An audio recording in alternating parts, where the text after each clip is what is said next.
오늘 본문을 가지고 무엇과 연합할 것인가 라는 제목으로 함께 말씀을 나누려고 합니다. 세상에는 사람이 혼자서 할 수 없는 것들이 너무나도 많습니다. 그래서 하나님께서는 인간을 처음 지으셨을 때부터 하나님께서는 우리를 공동체로 부르셨고, 하나님께서는 우리가 공동체 안에서 함께 서로 부족한 것을 도우면서 채우면서 살아가라고 말씀하셨습니다. 그 중에서도 대표적으로 사람이 홀로 할 수 없는 것이 있는데 바로 결혼과 그리스도인이 되는 것입니다. 우리가 결혼이라는 것을 혼자서 할 수 있을까요? 절대로 할 수 없습니다. 저만 보더라도 결코, 너무 크게 웃으시면 안 됩니다. 결코 혼자서 결혼이라는 것을 할 수 없다는 사실을 우리가 너무나도 쉽게 알 수 있습니다. 그래서 제가 차량 운행을 할 때마다 권사님들께서 제게 우리 전사님 결혼해야 되는데, 우리 전사님 결혼을 위해서 내가 기도하고 있는데, 이런 말씀을 많이 하십니다. 그럴 때마다 권사님들 마음도 이렇게 안타까우신데 당사자인 저의 마음은 오죽할까요? 이처럼 우리 모두 결혼이라는 것은 사람이 이 세상에서 혼자 할 수 없다는 것을 우리가 너무나도 잘 알고 있습니다. 이와 마찬가지로 우리가 그리스도인이 되는 건 역시 혼자서는 결코 할 수 없습니다. 왜냐하면 그리스도인이 된다는 것은 예수 그리스도와 함께 연합이 되는 일이기 때문입니다. 다시 말해 예수님께서 우리 안에 들어오실 때만 우리는 그리스도인이 가능하다는 것입니다. 그래서 예수님께서도 요한복음을 통해 예수님께서 우리 안에 계심을 말씀하시면서 우리가 세상 가운데 그리스도인이라는 정체성을 어떻게 하면서 살아갈 수 있는지, 어떻게 지키면서 살아갈 수 있는지 우리에게 말씀하셨습니다. 우리 요한복음 14장 16절과 17절의 말씀 우리 다 함께 읽도록 하겠습니다. 시작. 내가 아버지께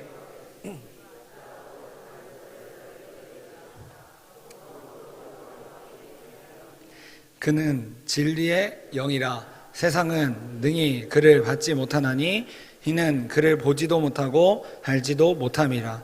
그러나 너희는 그를 아나니 그는 너희와 함께 거하시며 또 너희 속에 계시겠음이라. 아멘. 예수님께서는 우리에게 내가 너희를 위해 이제 보혜사 성령을 보낼 것인데 그 성령이 너희 안에 거하게 되면 영원토록 나와 함께 거하는 존재가 된다고 말씀하셨습니다. 이처럼 그리스도인은 주님과 영원히 함께하는 사람이며 그리스도로부터 영원한 삶이 시작된 사람이라는 뜻입니다.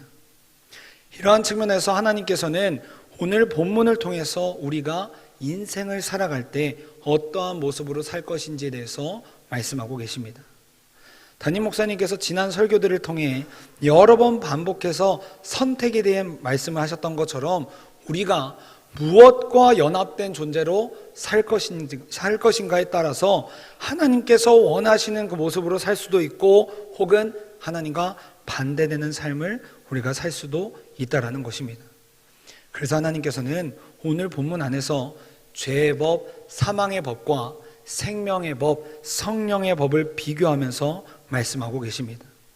그렇다면 오늘 본문 속에 등장하는 각각의 법들은 어떠한 특징이 있고 또 그 안에서 우리가 어떠한 선택을 할 때 하나님께서 우리에게 주신 은혜를 누릴 수 있을까요? 이러한 질문을 가지고 오늘 말씀을 살펴보려고 합니다. 먼저 하나님께서는 오늘 본문을 통해 죄와 사망의 법에 대해서 먼저 말씀하고 계십니다. 하나님께서 하나님의 선하신 의도를 가지고 하나님의 백성들에게 율법을 주셨습니다. 그래서 로마서 7장은 율법에 대해서 거룩하고 의로우며 선하다고 말하고 있습니다. 그러나 타락한 죄인인 우리는 하나님께서 주신 의를 알 수도 또 지킬 수도 없었습니다. 그래서 사람들은 하나님께서 선하신 의도로 주신 율법을 가지고도 죄를 짓기 시작했습니다.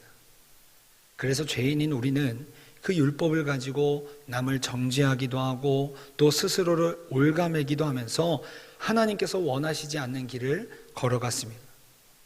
그리고 우리 안에 하나님이 아닌 그 죄로 가득하게 되면 우리는 하나님이 주시는 사랑, 은혜, 행복, 만족감을 우리가 누리면서 살아가는 것이 아니라 불평과 불만이 가득한 모습을 보이게 된다는 것입니다. 그리고 우리가 이와 같은 모습을 계속해서 보이게 되면 결국 우리는 내 안에 있는 들보를 보지 못하고 남에게 보이는 티끌을 보면서 판단하고 정죄하고 불평을 하게 됩니다.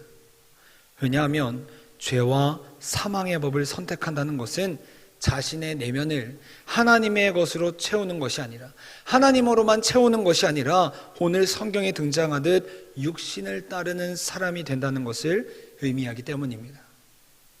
그래서 우리가 육신을 따르는 사람이 된다는 것은 결국 세상을 사랑하고 세상이 주는 즐거움을 가지고 살아가는, 또 세상과 연합된 존재로 살아가는 것을 뜻하게 됩니다. 그렇다면 세상을 쫓아서 또 세상과 연합된 존재로 살아간다는 것은 무엇을 뜻할까요? 우리 요한일서 2장 16절의 말씀을 우리 다 함께 읽도록 하겠습니다. 요한일서 2장 16절 다 함께 읽겠습니다. 시작. 이는 세상에 있는 모든 것이 육신의 정욕과 안목의 정욕과 이생의 자랑이니 다 하나님께로 아버지께로부터 온 것이 아니요 세상으로부터 온 것이라. 아멘. 사랑하는 여러분, 오늘 본문 8장 6절에는 이러한 육신의 생각에 빠진 사람의 결과가 사망이라고 분명하게 말하고 있습니다. 따라서 육신의 생각을 따르는 사람이 아무리 그의 삶이 겉으로는 우아하고 화려해 보인다고 할지라도 결국 사망에 이를 수밖에 없다라는 것입니다. 그래서 하나님께서는 7절에서 육신의 생각은 하나님의 원수가 된다라고 말씀하고 계십니다. 여기서 육신이란 크게 세 가지의 의미를 담고 있는데, 첫 번째는 인간의 몸, 즉 우리가 만질 수 있는 이 살을 의미합니다. 둘째는 우리가 가진 세상의 생각과 가치관을 뜻합니다. 그리고 마지막으로는 우리 안에 있는 인간의 타락한 본성을 뜻합니다. 분명 율법의 요구는 언제나 하나님의 온전하심, 선하심에 이르게 하는 것인데 우리의 연약함과 죄악이 그것을 왜곡하고 또 우리가 세상을 쫓게 만든다는 것입니다. 그래서 오늘 보면 7절은 육신의 생각을 가지고 하나님과 반대되어 육신을 쫓는 사람은 하나님과 원수가 된다라고 분명하게 말하고 있습니다. 여러분, 원수는 이유를 막론하고 어떻게 해서든 제거해야 하는 대상입니다. 그런데 하나님께서는 세상과 연합해 육신을 쫓는 우리의 생각을 원수로 보신다는 것입니다. 왜냐하면 우리가 육신을 쫓는 동안 하나님의 법에 굴복하고 우리가 하나님을 온전히 따르는 삶이 불가능하기 때문입니다. 그래서 우리가 육신의 생각이 가득하면 하나님께서 아무리 우리에게 말씀하셔도 우리 마음속에 그것이 울림으로 찾아오거나 우리 마음에 담기지가 않습니다. 이를 잘 보여주는 것이 바로 마태복음에 등장하는 제자들의 모습입니다. 마태복음 16장 이후의 말씀들을 살펴보시면 예수님께서 예루살렘으로 올라가시면서 자신이 십자가에 못 박혀 죽으실 것이라는 것을 3번이나 말씀하셨습니다. 하지만 제자들은 이 사실을 믿지 않았습니다. 분명 제자들은 자신이 그토록 목숨을 걸고 따르는 스승이 이와 같이 말한다면 믿는 것이 당연한데도 불구하고 그들은 자신들이 바라는 생각과 꿈꾸는 육신의 생각을 바탕으로 예수님의 말씀을 믿지 않고 귀담아 듣지 않았습니다. 뿐만 아니라 예수님께서 3번째 말씀하신 직후에 야고보와 요한은 자신들의 어머니를 통해 주의 나라에서 하나는 주의 우편에 하나는 주의 좌편에 앉게 해달라고 청탁까지 하는 모습을 보이고 있습니다. 다시 말해서 제자들의 생각 안에는 예수님께서 예루살렘에 올라가 사람들에게 칭송을 받고 영광스러운 모습이 되셨을 때 자신들 역시 예수님의 양옆에 앉아서 그러한 영광을 함께 누리면서 경험할 수 있게 해달라고 말했다는 것입니다. 그래서 이들은 예수님이 죽을 것이라는 생각은 꿈꾸지도 않았고 예수님의 말씀을 믿지 않았습니다. 왜냐하면 그들의 몸은 분명히 예수님을 따라가고 있었지만 그들의 생각과 마음은 세상과 연합해서 육신의 생각을 쫓고 있었기 때문입니다. 이에 따라 오늘 본문 8절은 육신을 쫓는 사람은 하나님을 기쁘시게 하지 못한다라고 말씀하고 있습니다. 우리 오늘 본문 8절의 말씀 우리 다 함께 읽도록 하겠습니다. 시작. 육신에 있는 자들은 하나님을 기쁘시게 할 수 없느니라. 아멘. 그러므로 바라기는 우리 모두가 제자들처럼 세상과 연합해서 육신의 생각을 쫓아 진리를 따르지 못하는 삶이 아닌 하나님께서 원하시는 길을 걸어가 우리 모두 한 사람 한 사람 하나님의 마음을 시원케 하고 하나님의 마음을 기쁘시게 할 수 있길 간절히 바랍니다. 두 번째로 오늘 성경은 우리에게 생명의 성령의 법에 대해서 말하고 있습니다. 우리 오늘 본문 1절과 2절의 말씀 우리 다 함께 읽도록 하겠습니다. 시작. 그러므로 이제 그리스도 예수 안에 있는 자에게는 결코 정죄함이 없나니 이는 그리스도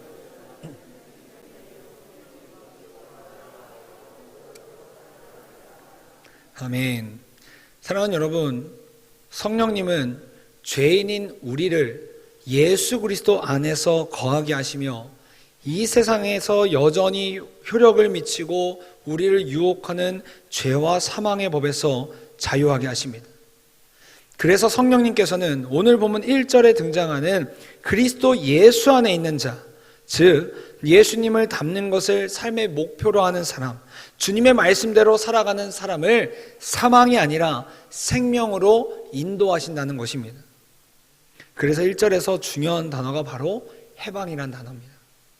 하나님께서는 생명의 성령의 법이 죄와 사망의 법을 폐지했다라고 말씀하시는 것이 아니라 해방한다라고 말씀하고 계십니다. 다시 말해 죄법, 사망의 법이 여전히 우리가 살아가는 이 땅에서 효력을 미치면서 사람들을 죽음으로 몰아세우지만 그리스도 예수 안에 있는 사람은 그 영향권에서 벗어나 자유함을 누리게 된다는 것입니다. 이를 잘 보여주는 사건이 바로 홍해 사건입니다.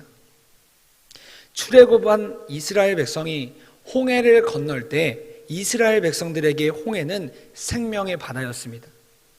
하지만 애굽 군대가 홍해를 지날 때는 그들에게 죽음의 바다로 경험되었습니다.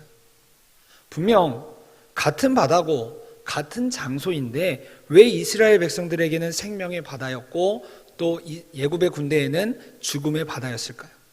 그것은 바로 이스라엘 백성들은 하나님의 말씀을 따라 가나안으로 향했기에 생명의 법이 그들을 지키고 있었고 애굽 사람들은 하나님의 말씀을 등졌기 때문에 사망의 법에 따라 그들 앞에 심판의 형벌이 기다렸기 때문입니다. 이처럼 우리는 어떤 것에 우리가 연합되어 있느냐에 따라 생명과 사망으로 갈라지게 됩니다. 따라서 우리에게 중요한 것은 우리가 얼마나 교회를 다녔고 우리가 얼마나 신앙생활을 했고 얼마나 믿었는가 이것이 중요한 것이 아니라 우리가 얼마나 자주 성령님을 쫓으면서 얼마나 단단히 생명의 법에 매여 있는가 이것이 바로 중요하다는 것입니다. 사랑하는 여러분, 쫓다라는 단어는 다른 말로 표현하면 따라 걷는다라는 의미입니다. 다시 말해 우리를 주님께로 인도하시는 성령님을 우리가 쫓으면서 살아간다는 것은 성령님을 따라서 지속적으로 걷는 삶을 뜻한다는 것입니다. 따라서 우리는 평소에 성령님을 따라 걷는 훈련이 되어 있어야 합니다. 그렇지 않으면 우리는 언제든지 육신을 쫓는 삶으로 전락해버릴 수 있기 때문입니다. 그래서 우리는 교회에서 계속해서 진행하고 있는 경건의 시간을 활용하거나 또 개인적으로 또 찬양을 듣고 기도하고 예배를 드림으로써 어떻게 해서든지 우리가 하나님과의 교제의 시간을 계속해서 보내면서 우리를 인도하시고 예수님 안에 살게 하시는 성령님으로 체험을 받아야만 한다는 것입니다. 물론 우리가 매 순간 성령님과 연합하여 하나님께서 원하시는 그 생명의 법을 누리는 것은 쉽지가 않습니다. 왜냐하면 우리가 가진 육체의 한계, 감정의 한계, 또 생각의 한계 등으로 하나님께로 나아가는 것을 막는 장애물들이 우리 안에 존재하기 때문입니다. 그럼에도 불구하고 우리가 예수님과 연합되어서 예수님께로 인도하시는 성령님을 쫓는 삶을 살아가게 된다면 우리는 세상이 줄 수 없는 영원한 생명과 또 하나님께서 우리에게 예비하시고 또 허락하신 그 은혜와 참된 기쁨을 경험할 수 있게 됩니다. 다시 말해 하나님의 자녀인 우리가 날마다 온전히 예수님께 연합되어서 예수님께 속한 사람으로 살아갈 때에만 우리는 하나님께서 허락하신 그 은혜와 영광을 누리면서 이 땅 가운데서 살아갈 수 있다라는 것입니다. 우리 요한복음 15장 4절의 말씀을 우리 다 함께 읽도록 하겠습니다. 시작. 내 안에 거하라 나도 너희 안에 거하리라. 가지가 포도나무에 붙어있지 아니하면 스스로 열매를 맺을 수 없음같이 너희도 내 안에 있지 아니하면 그러하리라. 아멘. 그리고 우리가 온전히 예수님과 연합되어 생명의 성령의 법에 매여 있을 때 비로소 우리는 육신의 생각이 아닌 하나님의 생각, 신령한 생각으로 변화되게 됩니다. 사랑하는 여러분, 성령님께서는 우리가 늘 예수 그리스도 안에 있기를 바라고 인도하십니다. 따라서 우리가 그러한 성령님의 인도하심을 따르면 그리스도의 은혜와 능력으로 말미암아 하나님 안에서 온전한 그리스도인의 기쁨을 누릴 수 있게 된다는 것입니다. 그렇다면 여러분, 우리는 현재 어떠한 것과 연합되어 있는 삶을 살아가고 있습니까? 우리 마음 안에 가장 크게 차지하고 중요한 것이 어떤 것이냐는 뜻입니다. 바라기는 예수님께서 우리를 위해 십자가에서 고난을 받으신 이 고난주간을 보내시면서 더욱 우리가 예수님을 묵상하고 또 그리스도와 연합되어 세상 가운데 예수님의 십자가의 능력과 승리를 날마다 선포하며 살아갈 수 있길 간절히 바랍니다.